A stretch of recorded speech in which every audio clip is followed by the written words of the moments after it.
So I do realize it's kind of late to do a trailer reaction for Resident Evil Welcome to Raccoon City, but I'm going to do it anyways because it looks awesome. Every story has a beginning. Discover the origin of evil. Perfect. Why are you back here, Accurate. Claire? Your conspiracies weren't 100% true when we were accurate. kids. They're not true now. We need to expose Umbrella. Kaya looks so perfect. I'm afraid, Claire. I'm afraid of what they're gonna do to I mean, this in town. general, but also as Claire. Umbrella, they had an incident. I'm talking Chernobyl, if you know what I mean. We have to contain this. Shall we go? Alvin. Alvin looks so good in this, dude. What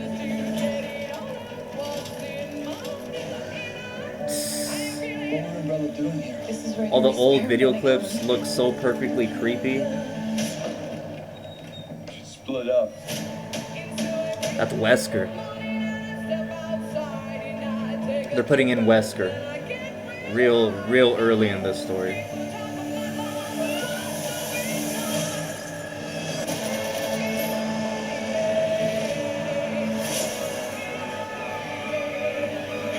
Ugh.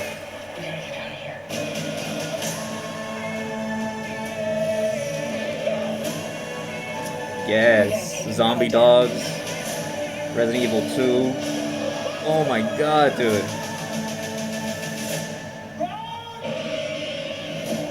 Those things look so good. Soon. Such a good trailer. Great music. I really like the cast, so let's get into that now. So one thing you notice in the trailers, they're adapting Resident Evil 2 and 3, and in Resident Evil 3, it's Carlos Oliveira.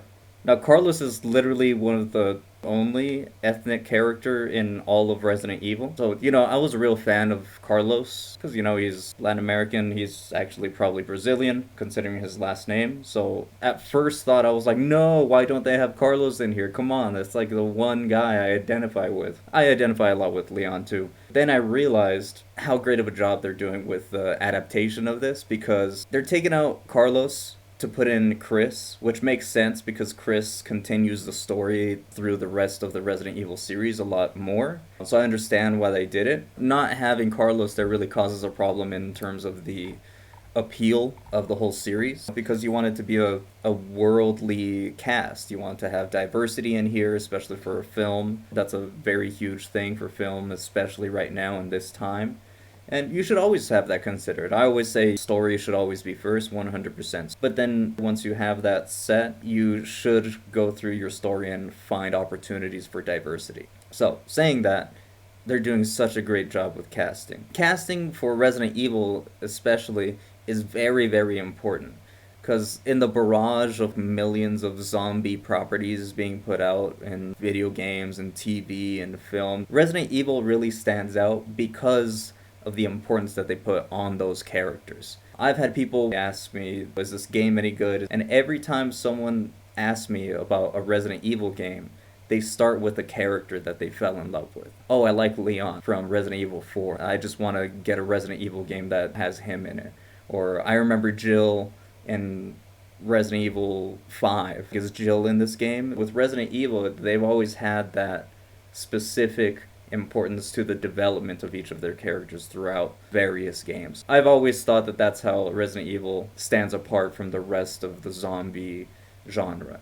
Kayusko Delario is a perfect choice for Claire Redfield. If you notice, I'm playing the game in Spanish because in my mind it's Ana de Armas, and I just love Ana de Armas, of course. Now seeing Kaya, that's a perfect choice for Claire Redfield. She's got the very dainty, pretty quality to her, but having had some experience in the Maze Runner film, she can be pushed into action and believable action just like Claire in this. So she has both of those qualities that are necessary for the character. She's so beautiful. It's unbelievable. I saw her in person once and I was honestly just in awe of how beautiful that woman is. Jordan McEwen is the actual face model for the video game. She doesn't actually look exactly like the video game character, but you can definitely tell the references that they use from her.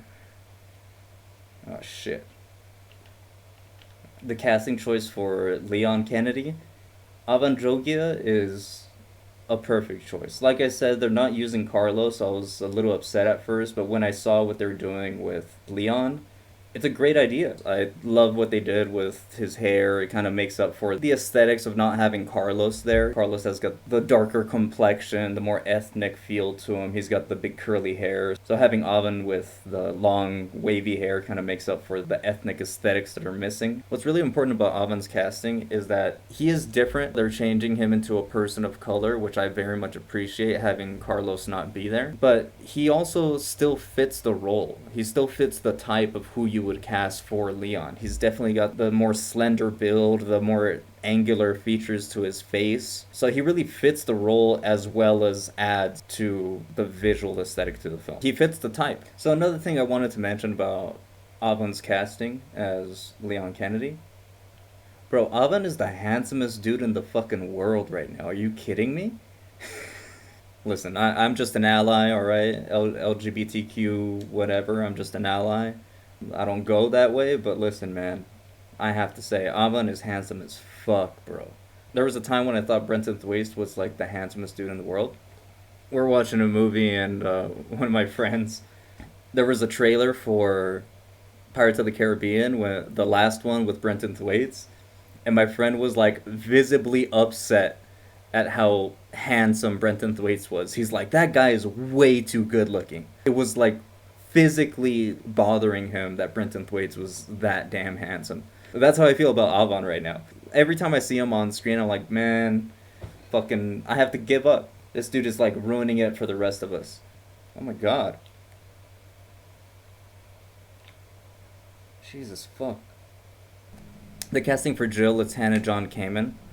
I didn't realize who it was at first, and I was kind of worried about who they chose because Jill in the game, she has a very specific look. I mean, she's beautiful, obviously. She's got very strong features to her, so that she's very memorable, and Resident Evil 3 had just come out not that long ago. It's kind of a hard thing for an actress to compete with the aesthetics of a character that is still in people's minds so recently. The face model is actually a model named Sasha Zatova. That's why she has such strong features to her. After realizing that it is Hannah John Kamen, she's a really good choice. They are casting with a little bit more diversity again, which is a great thing. She does also fit the type. Again, they're changing the character a little bit, having her be a person of color, but they're still casting within the type for that character. She's got the striking facial features, and she has a more athletic build, I would say, as opposed to Claire's more like dainty features.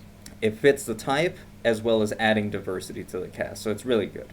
Chris Redfield is being played by Robbie Amell. Very appropriate on the nose casting, I think, which is not a bad thing. It falls into one of those very accurate points of the movie. I think they did a good job in casting someone that fits the character, but also casting someone that you would believe is Kaya Scodelavia's brother. He's already kind of leaning into the pop culture universe, being Stephen Amell's brother. Neil McDonough is that guy in every movie. He's not like a name actor that you would know off the top of your head, but you recognize him in a million movies. Great casting choice for being the guy that's in those like creepy film tapes. He's got a very specific look to him that really helps the creepiness. It's really funny when you find him in the game because you're like, oh no, here's another weird, creepy video. But seeing that they actually do it in the trailer, it's spot on. It's very good. And having him in it, it just adds to the effect. One thing I didn't notice before was Tom Hopper. He's actually playing Albert Wesker. And if you're into the games, you remember Resident Evil 5, you know what Albert Wesker does in the series. So it's really cool that they're introducing him that early. Jesus fuck. Tom Hopper playing Albert Wesker, it really just serves as proof that they are going to continue with this series, at least to the events of Resident Evil 5, where Jill will take on a very important role. There's a big turn with her. So I'm really looking forward to how they pull this off with Albert Wesker. And then the fact that Albert Wesker is actually in this movie and they don't introduce him later in other movies, I think you'll get a lot more drama and a lot more development between those characters with him being here so early. The omission of Carlos Oliveira in the movie, it also just allows for that drama to exist between Wesker and Jill. The time that you would have had some character development between Carlos and Jill, which honestly I think it was a little weak in Resident Evil 3 anyways. You're going to find out a lot more backstory, you're going to have more drama between Wesker and Jill Valentine instead. So that's all I had to say about the Resident Evil Welcome to Raccoon City trailer and how it's coming along, how it was developed, and what I think is gonna happen in the rest of the series. I hope you guys had fun watching. Just left some hints in there. I didn't want to get into spoilers or anything if you actually remember the games and you kind of have an idea of where they're going. So yeah, like, subscribe, leave a comment for who's your favorite Resident Evil character. Mine is obviously Claire because she's awesome. She's a very strong character. I like her story, and obviously she's just so damn pretty. Leave a comment. I'd really like to see what everyone's favorite characters are. So, thank you.